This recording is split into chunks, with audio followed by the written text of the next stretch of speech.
There are probably billions with a B, billions of dollars that are being poured into the longevity science component. And admittedly, 99.9% of that is human. And so right now, schmoes like me are looking at trying to understand human longevity science and see what we can apply safely to the patients in our care. Longevity medicine is one of the hottest topics in veterinary medicine right now. But while the research and the drug companies are making headlines, what's being done in general practice? You've probably heard of the Dog Aging Project. Maybe you've seen L'Oreal's ads around drug development to extend dogs' lifespan. Longevity medicine is having a moment in veterinary medicine. But while one is research and the other is drug development, there is a quieter and equally important conversation happening at the practice level. What does longevity science actually look like in general practice today? That's where Dr. Kevin Toman comes in. Kevin is a companion animal veterinarian with over 40 years of experience, 8 practices built from the ground up, and a deep conviction that we can extend the average pet's life if we start early and think holistically.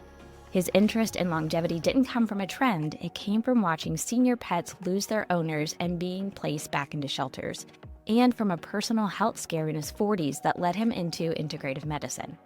Now, through his telehealth consulting practice, Kevin works with pet owners across the country, including in places where specialty care is hard to find, to build long-term longevity plans for older pets centered on diagnostics, dental care, integrative therapies, and emerging prescription longevity drugs.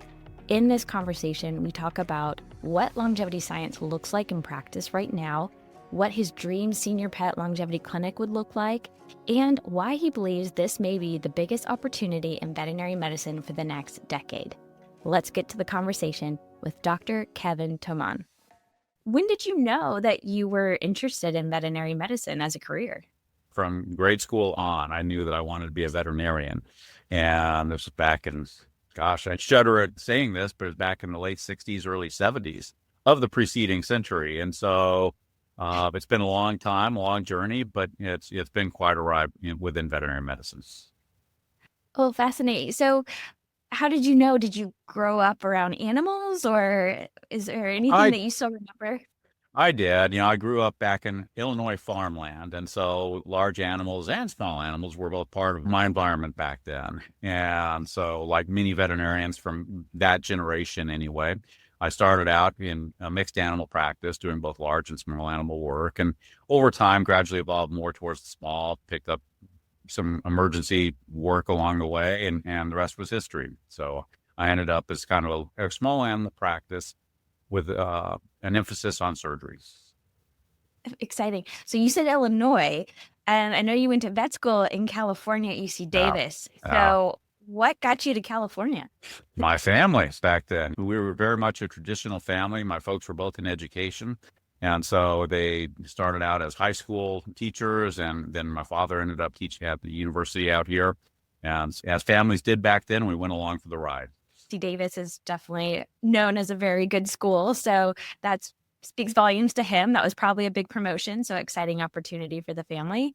So you mentioned you started maybe more large, ended up mixed, and then small animal. Going back to vet school, you went into vet school thinking you would do large, and that evolved over vet school, or more like after you got in practice? After I got into practice, I was practicing in a rural area in Northern California, kind of the gold rush country, for those of you familiar with it, and found that, my large animal work, and I was fascinated by it. There's a lot of beef cattle back then, and those families were just simply salt of the earth. I loved my interactions with them. But there were times when I would be busy all day long and see 2 appointments because they were separated by 75 or 100 miles, literally. And so it was just a very inefficient way to practice. And those same families wanted more and more small animal work. And so I read the writing on the wall and opened a little brick and mortar clinic, and away we went. Opening up a clinic is also a journey in itself. So what was it like opening up a practice and building that from scratch? Well, I've always been a little bit of an entrepreneur. I would confide in you that through my 40 plus years of veterinary practice, I have built from the ground up and then sold 8 different veterinary practices through Northern California into Colorado and then back again to California. And so you never think you're as smart as you What's the best way to phrase this? When you get out of veterinary school, you think you're God's gift to the world. And, so I was convinced that I knew everything I needed to know to open up a successful small animal practice. And the reality is that, I was book smart, but perhaps practice dumb. I learned an awful lot from some senior technicians that I hired along the way. I learned an awful lot about business along the way. There were countless mistakes. And if your listeners can avoid a few of those, more power to them. But the reality is that, especially in business, there are some lessons to be learned. And, I think that over time, I grew better at treating the patients in my care. And I also grew better at taking care of their pet parents. I mean, I'm very much a relationship guy. Maybe not the world's best veterinarian, but I pride myself on my relationship skills. And that was something that I learned along the way. Yeah. And that's going to be super important too when you talk about going into telehealth, because I think being able to build relationships in a long distance fashion is also Absolutely very important. But no, I remember you talking about that. Like you were the vet who came into the exam room and sat on the floor and spoke with the pet owner in a family-like kind of way, right? Like there is that something special about your family veterinarian where you watch the pet's life. I mean, I was fortunate in that, again, I practiced in some fairly rural areas. And so I was kind of the de facto emergency clinic back in the day. But I was able to see pets grow from puppy or kittenhood all the way through adulthood. And then eventually, into the next generation. Many of the pet parents and I became close friends. And that was very rewarding to me. Yeah.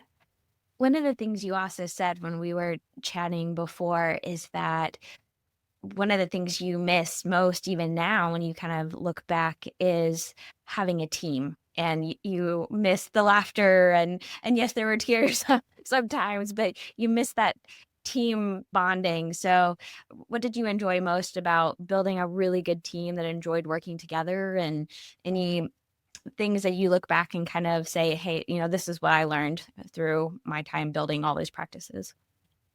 I would say that I learned how to become a better boss over many years in veterinary clinics. Yeah, and that is an acquired skill. I mean, again, you come out of veterinary school and you think you have one skill set, but if you can't work with other people, then it's going to be hard for you to be successful, whatever path of veterinary medicine you choose. And so over time, we developed a little bit of a reputation within the areas that I have practiced in. And so we were able to attract very good team members, top quality technicians, the very best receptionists around, a great office manager. And so we really tried to be a practice of excellence, and we had an open book policy. The lowest technician, the lowest CSR was able to look at our practice income, and we set practice goals. We set individual goals for each team member. We had daily rounds. And so we really did everything we could to build a team atmosphere of excellence. And we were in the hunt for perfection. And I don't know if we ever achieved it, but we were in the hunt. Also going back, we were talking about watching the pet's full life from puppy to kitten into the senior years. And you also had moments of reflecting on, just speaking of perfection, right? Like, are there other ways of doing things? And you mentioned two kind of big moments that really made you think a little bit different about at least the medicine component. You mind sharing that kind of transition and those few stories that really moved you into looking for other things? Well, professionally, because I was in kind of a general practice and we grew to be fairly large practices in these areas, we had a number of older clients, older pet parents. And so things happen in cycles in veterinary medicine. You may not see a block kitty for 3 months, and then on one Saturday, you see 4 of them. And so for whatever reason, we saw a number of older pets that were being orphaned, quote unquote, as their pet parents died. These were little poodles or little chihuahuas or schnauzers or whatever the case may be, that had a single pet parent, a single older mom in most cases. And as these older moms died, these small pets, these aged pets, were essentially being put up for adoption again, being run through a shelter. And that just killed me. I mean, Jesus, that's a horrible thing to think about for an older individual, whether you walk on 2 legs or 4, being run through a shelter setting or a hospice setting. and then trying to be rehomed and find a new family. And so that really kind of set the table for me. I have always loved the challenges and the interactions with older pets, the cancer cases, the chronic pain, the heart issues that accompany geriatric care. And so I realized that there was a real need, a real opportunity to make a difference for some of these older pets. And that kind of prompted my interest in longevity science. And then I think you said at the same time you went through a little bit of a health scare. I say little. No, It was a a little health scare back in is the not day, but little. yeah, I was 43 or 44 at that point in time, and got diagnosed with a little bit of high creatinine and one just routine blood draw. And so went through all the diagnostics and was told by a local internal medicine doc that I had multiple myeloma, which really meant back then it's time to start digging a hole. And I was, of course, that scared the heck out of me. And there were a lot of reflection that went on, but I also self-referred down to the Mayo Clinic and jumped through a bunch of diagnostic hoops and found out that that was not the case, that I did not have myeloma, but I did have a precursor called monoclonal gammopathy of unknown significance. And, it's a little worrisome when folks start using the phrase unknown significance around your own health, but it is a benign condition with a relatively small annual incidence of transferring into myeloma. And so, as every one of us would do, you hit the books, try to figure out how you can stop that malignant transformation from occurring.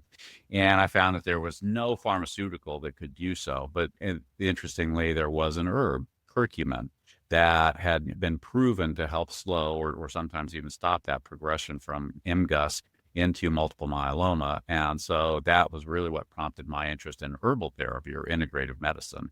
Started with myself, and then I generalized that to my patients. Curcumin, or other people may recognize it as a turmeric. We've been using it in foods for a long time. We've embraced different opportunities through nutrition. And then you said you got focused really in on senior pets. And in looking a little bit into your work, there's 3 kind of conditions that it seems like you highlight most frequently, and that's HCM, cancer, and chronic pain. Is that what you saw more frequently? Why these 3 did you kind of really hone in on when you were thinking about taking care of senior pets? Well, I'm going to answer your question in just one second, but I do want to address the curcumin and turmeric that you'd spoken Sure. about, because unfortunately, people conflate or confuse turmeric with curcumin. In the whole of a turmeric plant, there is only 3 to 4% of active ingredients, and those are the curcuminoids. And so when you and I take turmeric, just average turmeric, we're getting no biological benefit from it whatsoever, because curcuminoids across the spectrum are very poorly absorbed. And so if you're into herbal therapy or into curcumin for its health benefits, please, one of the things you want to do is to study like hell on the bioavailability of the curcumin products that you're taking. Turmeric is a really no health benefit because of the very low concentration of curcuminoids in there and their poor bioavailability. So you really need to concentrate that up. All right. I'll stand down off my little curcumin bandwagon here and say that one of the things that I would tell you is the very interesting part about my little practice at this point from a telemedicine. For those of you who don't know, I run a consulting business centered around the care of older pets, or how best to improve their longevity. And we could talk much more about that. But the thing that is most interesting to me is the fact that I get calls, I get emails from the weirdest places. I'm located out here on the coast of California, and I know you're back east, where good veterinary care and oncology specialists or ortho specialists are relatively easy to find. But that's not necessarily the case in the middle of Missouri or the middle of Montana or the middle of Maine, places that I have lived. And it's very rewarding for me to be able to help those pets with cancer, or help those pets with chronic pain, or help those kitties with HCM, where local veterinary care is hard to find, especially local specialty care is very difficult to find. And so it's very rewarding to me to do that. And when you ask why those particular diseases, well, like Willie Sutton said about, robbing banks, that's where the money is, but that's when you have an older pet, those are the diseases that you see. You see chronic pain, you see cancer, you see dental disease is another big flyer for me. And there are limitations to being in a teleconsulting business. I can't snatch that infected carnassial tooth, but the reality is I can point the folks to places that can help them. When you said dental, that also reminded me, as humans, we tend to make decisions or have behavior changes when there's a pain point. So when there's a disease, we start to get desperate. We'll do more research and things like that. But like when it comes to dental health, that's really important from a preventative standpoint. And I definitely believe that with good dental care, we can probably add a lot of years onto pet's life. And so let me address that. I'm going to sneak a word in here and say that to the best of my knowledge, it is not documented in veterinary medicine, but on the human side, they showed that with significant periodontal disease, you experience a typical decline in lifespan by up to 15%. And Wow. So if you extrapolate that to our pets, that can be up to a year or two. And, and that's one thing that you found another area where Kevin likes to climb on a soapbox of some type, because I sell rapamycin. I sell a prescription longevity drug to the clients that are within my purview that has been proven to increase lifespan by up to 14%. And so many people, Dr. Megan, call or email saying, I want this drug. And then you talk to them about their pet's health history. And it's this little, a 12-year-old poodle who's never had a dental. And it's sometimes, people want the easy answer. They want the pill or the injection. And really what they need to do is understand that, at least as we think we understand at this point, the link between infection, the link between chronic inflammation, aging, and death is pretty significant. So listen, maybe we ought to take a better shot at just doing the simple stuff, cleaning your 12-year-old poodle's teeth before we start reaching for the stars with prescription longevity drugs. So is that the conversation that you tend to have with them sometimes? Yes. Is backing them up as piece? Yeah.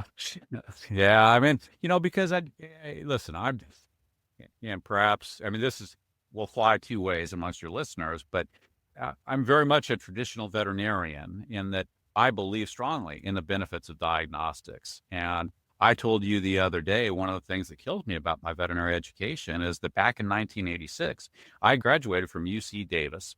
I think one of the best schools around.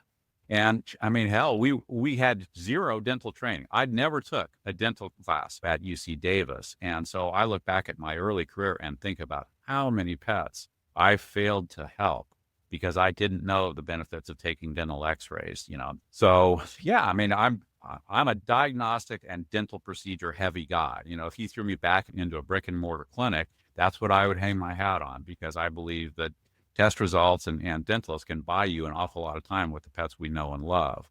Now, onto that, I would superimpose the use of integrative therapy and prescription longevity drugs and acupuncture and ways of therapy and a bunch of different things, because I think that they all add to our pet's health. But you got to start with the basics. And to me, that the basics are diagnostics and dental care for many of the pets, especially the small pets in our practices.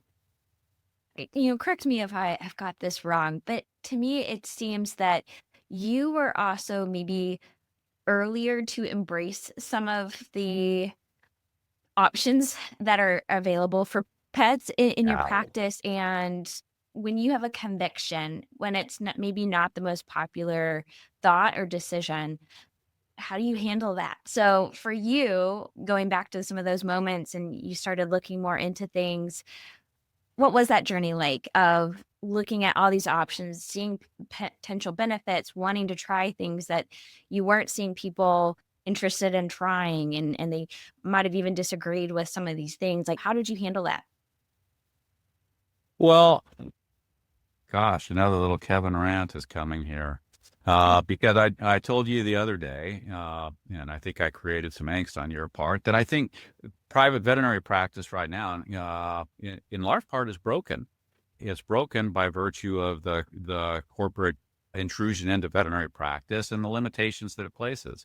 In direct answer to your question, the reason I was able to perhaps add curcumin products or add rapamycin or add acupuncture or laser therapy into my patient care is because I was the one who was making the decisions. I was the one who was willing to invest in that $25,000 laser machine and hope that it paid off. And I was the one who, after doing an ACL repair or whatever the case may be, was able to say, hey, your pet needs this spur or this laser therapy or this acupuncture in an effort to speed and maximize their healing. And I think some of that has been lost along the way with the formularies that are mandated by some of the corporate entities within veterinary practice. And so my heart goes out to the younger veterinary generation here, because the two reasons I got into veterinary practice, I think when I look back on it, were independence. As a practice owner, if I didn't want to work that day, I didn't work. Now, let's take that with a grain of salt. But, I fired, clients from the practice if they abused my kids, my techs, my receptionists. I didn't have any second thoughts about that, nor did I have second thoughts about trying to bring the very best in science-backed and evidence-backed medicine, regardless of whether that was a steroid injection or acupuncture. So the fact that I was an independent veterinarian and practice owner back then gave me the latitude to try those things. And then pet parents, I think they're receptive to what works. So especially in some of the smaller areas that I worked in, word of mouth counts. And if Joe Schmo had a dog that was healed with laser therapy, all of a sudden all of Joe Schmo's neighbors learn about laser therapy. And so one thing leads to the next. Yeah, and having the ability to just go and make a decision is helpful. And if that's something you feel strongly about, maybe practice ownership is the direction you want to go. And so learn all you can where you are and build those skills and work towards getting there. I think there are tremendous opportunities. I mean, listen, I understand if I was coming out of school, the dollars associated with a corporate job, the fact maybe there's some loan forgiveness or a little bonus thrown in, all those things are good. But I think that there are tremendous opportunities. In fact, I would suggest to you that the largest opportunities in small animal practice right now are centered around true private practices, not corporate entities, but practices that defy that corporate model, where you can, in fact, build those relationships. You can, in fact, book on 45-minute or hour appointments for orthopedics or derm or whatever you choose to. And really, you take the time. Pet parents are looking for one family doctor. And if there are young veterinarians out there, sure, get the money while you can, get the training while you can, but don't completely eliminate the thought of practicing by yourself, because I think that's where the rewards are. I think over the longer term, you can make more money than in a corporate practice, and you can have a lot more fun doing it. Yeah, that ownership aspect of it, right? That's very different than being an employee model. Yeah. But also a whole nother group of responsibilities and things too. Yeah, so there's some pains associated with it for sure. Exactly. There's pros and cons. You got to find the pros you like the best and the cons you can handle. I definitely agree that there's a lot of opportunities still out there. There's still very strong practices of all different sizes.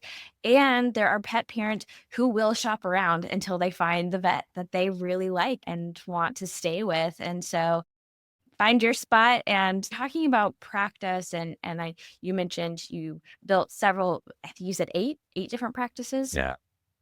Across your career and sold them. Is that the time that you decided to go into telehealth? Those cons of practice ownership added up for me. Full disclosure, I built a fairly large, a 25-person, 30-person practice from scratch along the California coast. And the offer that I was made by one of the corporate acquirers was just too good to pass up. It really translated into 8 or 10 years of work in the clinic. That was the equivalent. And I was, I think, 60 at that point in time. So why not take that? It was the proverbial offer that was too good to pass up. But I love being in California, but the reality is there's some regulations around veterinary practice ownership and premises and things like that just became somewhat onerous. And so I chose to go ahead and just start a little practice. I thought, well, how big can a little teleconsulting practice go? Because I am very much a relationship builder, and it's nice to build that relationship, whether it be with somebody from California in my backyard or somebody in Washington or Wisconsin or wherever, because there are these pests that kind of slip through the cracks from traditional veterinary care. as a 66-year-old, the luxury of developing my own schedule and perhaps not having as many restrictions on my business, they were very appealing. And so I started this little teleconsulting business as a side hustle, and it's grown to the point where really I could be busy 7 days a week if I chose. And when we were going back to thinking about senior pets, longevity, we're hearing them a lot right now. I think some of that is that our pets are living longer. I think some of that is that pet owners are more and more seeing their pets, not only family, but like even sometimes they love them more than family, the human family. So people really, really care about their pets. They really want them to have not just quantity of life, but quality of life too. And that because those are the things that they're really going to see on a day-to-day basis. And then, like I said, longevity seems to be the hot thing right now. And in different companies opening up and marketing and all of that. I'm sure I'm preparing your podium for you to go on. Here we go again, she says. Yeah. No, this is good because, since this is what a lot of people are interested in and talking about, what have you seen as kind of over time when we're thinking about this topic? How has that changed and how have you embraced that, seeing the best benefit for pets under your care? Well, I think I would add to the list of your motivations, but the fact, again, I'm 66 and I'm kind of at the tail end of the baby boomer generation, but the reality is that mortality, that's a lot closer for me than it is for a young girl like you. And so, there's this huge mushroom cloud of baby boomers out there, and they're all looking around and thinking, well, gosh, all of a sudden the end is a little bit more clearly in sight, than the beginning used to be. And, so what can we do for our own health? That's really, I think, where the conversation begins for many pet parents. And then it's not too much of a jump to look over at the cat that's sitting on the sofa or the dog who's sleeping at your feet to think, well, what can we do for their health as well?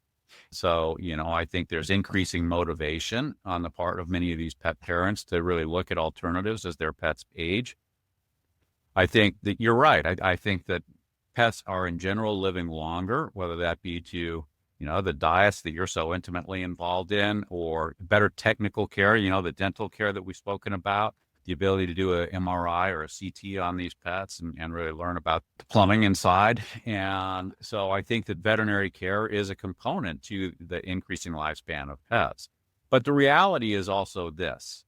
The average veterinarian is, booking on the 20-minute interval. And we veterinarians are hell on wheels when it comes to dealing with abscesses and cuts and vaccines and spays and neuters.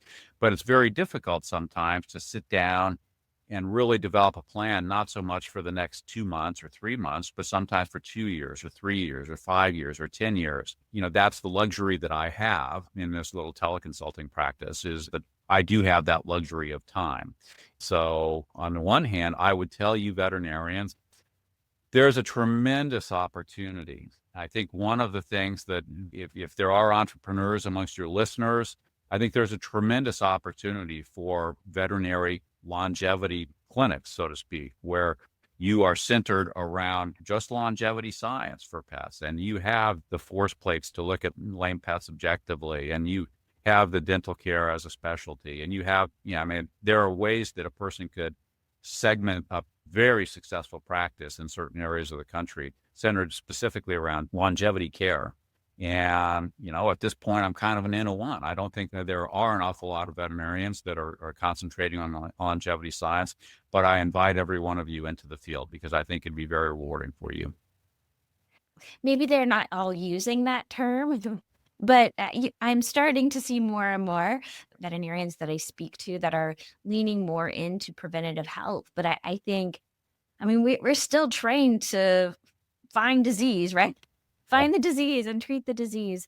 And so thinking about it more from the preventative side, and maybe as we kind of come back to, the goals of education, we won't get too deep into this. We've had conversations with people who are really focused on education and rethinking on what does a brand new graduate really need to look like? What are they most likely going to be doing? And that may not be exactly how we've been training, but there are great opportunities. And I think maybe pet parents are more open to thinking more preventative. I think we're finally getting that mindset more. And maybe that's it. I didn't stop to think about it. The baby boomers, there's a large population of baby boomers. Yeah. A lot of them are still pet parents too. And so maybe that does help open up. Oh, it's not just about go to the vet when there's something wrong. There really is something to that preventative health. And I think even the like Gen Z generation is going to be thinking more that way too. Heard a great person who focuses on it's Intelligence is her tagline, the intelligence of the different generations. And she described Gen Z as being the generation that, through a very important part of their development process, went through COVID. And COVID was this time when it was a health scare. So health was one of the most important things that was kind of talked about and focused on. And so then themselves also have potentially this mindset of preventative and keeping myself healthy. So all the more that I just continue to see this as being a trend in a direction. Any comments there before I throw a No, hypothetical? I'm going to be quiet for a change. So I have a hypothetical question, and you kind of started going down it. And so I'm really curious if you could build your dream longevity practice, like brick and mortar, like today, what would that look like? What would you include? What would be some of the first things that you would implement into that practice? All right. Well, here I'll make a shameless plug, and that is that the thing that deters me most about opening a bricks and mortar longevity practice is the thought that I'd be the veterinarian running it 7 days a week. And so if you have listeners who are interested in thinking about this, in some of the bigger cities and throughout the country, let me know. I mean, you and I can partner on this because I think there is tremendous opportunity, and I just don't want to be the old fart in the clinic 7 days a week. So with that being said, I think that for the demographic pets you and I are thinking about, if we were to serve clients most perfectly, these would be office visits that were centered, probably around an hour long initial session. Building the relationship, for somebody like me, that's what it comes down to first. But from a scientific perspective, you have to look at the care of these older pets. I mean, it'd be nice to be pretty good with an ultrasound machine. With ultrasound probe, it'd be pretty good to, have at least a tech team that was just hell on wheels with dental care. I mean, that they're knew their way around a patient's mouth. It'd be nice to have the force plates or a way to go ahead and look at orthopedic discomfort objectively. These are things that many veterinary clinics just simply don't have. I will say that if veterinarians of my age, I'd spay a kitty in the morning and I'd plate a dog's tibia in the afternoon. I mean, that was very common for me in some of these areas. And I think veterinary practices these days have a tendency to refer some of the cases. And I understand referring to veterinarians who are better than you and me, the GPs of the world.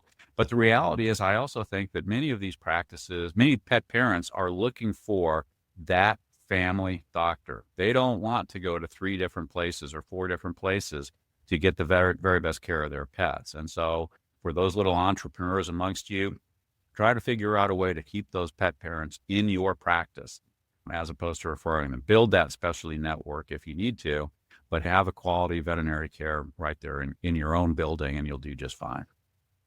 I think we do have some pretty good entrepreneurs out there as well. And again, even if it's not, Send them my way, Doc. Send them my way.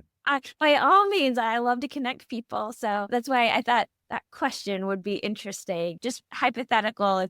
I was just curious, like today, what that would look like. But I think there are people who would love to do that. And so starting that spark of ideas flowing, and by all means, we'll send people your way. So when you think about where we are today with longevity science, what excites you the most? Like, where do you think is the biggest opportunities, and especially for other people in veterinary medicine, where would you direct them to start really focusing in if they want to make the biggest impact for their patients? I think that the next decade is going to be one of tremendous increase in knowledge around longevity science. And again, I think it's centered, to be honest with you, about all us old humans. They're getting old and afraid of dying. And so there's this theory among some folks that, if you and I can live for the next 10 years or 15 years, that science will be such that you can live indefinitely beyond that point. Now, I don't know. That's a pretty optimistic thought, but this thought of critical mass where scientific knowledge will catch up to the point where you can live indefinitely if you can just survive until that time. There might be some BS associated with that, but I think that the underlying point is true, and that is that there are probably billions with a B, billions of dollars that are being poured into the longevity science component. And admittedly, 99.9% of that is human. And so right now, schmoes like me are looking at trying to understand human longevity science and see what we can apply safely to the patients in our care. But I hope that longer term, there will be more dog studies. Dog Aging Project, of course, is the big fish, but other projects that use interventions with a placebo arm, a blinded study, so that you and I can really attach some significance to it. The difficulty, Dr. Megan, is this for right now, and that is you and I are very good at measuring liver inflammation with ALT and, measuring kidney function with urinary protein or whatever the case may be. There is no one longevity marker in either humans or in pets to say that the interventions that you are using, whether it be herbal therapy or, the rapamycin, the iSpouse, or whatever the case may be, are really making a benefit. And people talk about telomere length and people talk about biological clocks, methylation clocks. But the reality is that we have a long way to go before we understand any metric that you and I can use to measure longevity. If we can achieve some semblance of everybody agreeing on that one metric, then all of a sudden I think that will really open the door to scientific study at that point, because then we have something to measure against. And right now you have 200 people going in 300 different directions. And it would be nice if those 200 people instead went on one or two different directions and were able to concentrate their work. Yes, I have been in conversations about what can we measure? And right now, the best things that we have are longevity studies, but they're longevity studies, which means they take years. A look at trends and things like that. And it would be much nicer if we could just have markers and measures that we could do quickly. I think you're right. Once we have that, I think the amount of research that we can do and the information that we can gather from it would accelerate. But what else keeps you excited these days? What do you enjoy talking about and make sure that we get to talk about together? I am passionate about my little project and all the different ways that you and I can intervene to help our pets live longer, because I think without bullshit, I think that you and I can add 20 to 25% to our average pet's life if we start early and incorporate that dental care and maybe raise a question or two about why this vaccine is being used and whether that's really appropriate for the pets in our care. And, and think about the diets that you're so intimately involved with, or, and take kind of a global, a truly holistic set of care of these younger to middle-aged patients. And I think we can really bend the curve for those patients. I honestly believe that.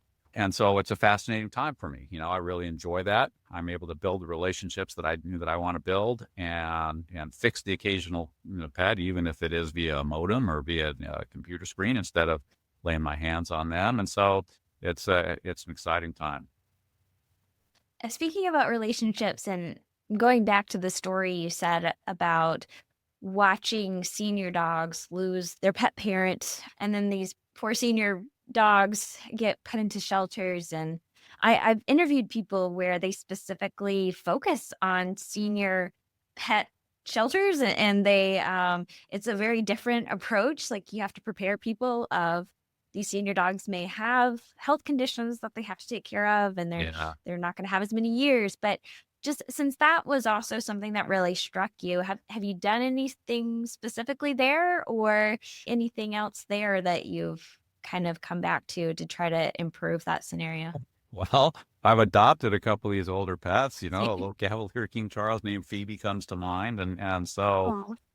yeah, because it's difficult. I mean, if you're really in veterinary medicine because for the love of pets, and I think most of us are, it's hard to see an older pet go through that. Younger pets, of course, are more resilient, but some of these older pets have a difficult time adjusting to that change. And so There are a couple of shelters that I work closely with throughout California that again are centered around the care of older pets, and that resonates with me. So listen, you guys, if you have listeners that are in that game, let me know. I'll help you. I will help you guys financially or products or whatever I can do, because we're all in this together.